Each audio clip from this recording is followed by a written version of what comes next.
கிறிஸ்துவுக்குள் அன்பான கர்த்தருடைய பிள்ளைகளே, இன்றைய வேதவசனமும் ஜெபமும் அப்போஸ்தலனாகிய யோவான் எழுதின முதலாம் நிருபம் 1 யோவான் 1:9.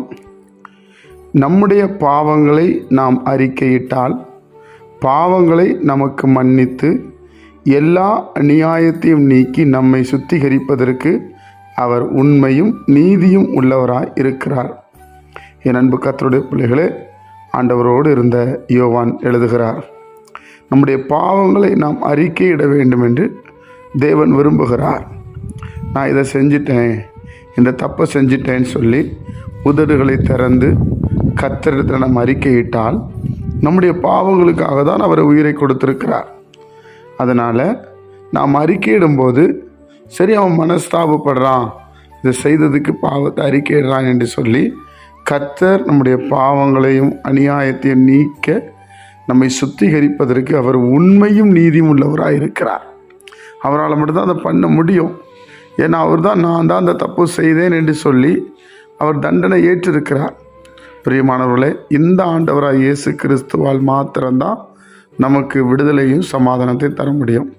அதனால் அப்போஸ்தலர்கள், இயேசுவோடு இருந்தவர்கள், ஆண்டவரோடு வாழ்ந்தவர்கள் இதை நமக்கு எழுதி நீங்களும் அது விதமாய் பெற்றுக்கொள்ளுங்கள் என்று சொல்லுகிறார்கள்.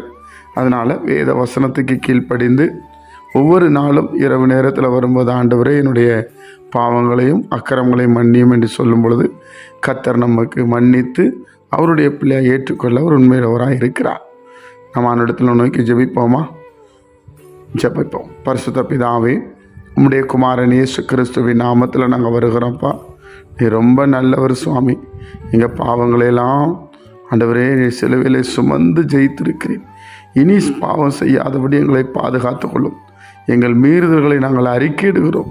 எங்கள் பாவங்களை மறைக்காமல் உம்மிடத்தில் நாங்கள் சொல்லுகிறோம் அப்பா. இனி நாங்கள் பாவம் செய்யாதபடி ஆண்டவரே உமக்கு பிரியமாய் வாழ எங்களை ஒப்பு கொடுக்கிறோம். கேட்கிற ஒவ்வொரு பிள்ளைகளையும் நீர் ஆசீர்வதியும், சமாதானப்படுத்தும், சந்தோஷப்படுத்தும். இயேசு கிறிஸ்துவின் மூலம் அந்த ஜெபத்தை ஏறெடுக்கிற நல்ல பிதாவே, ஆமென்.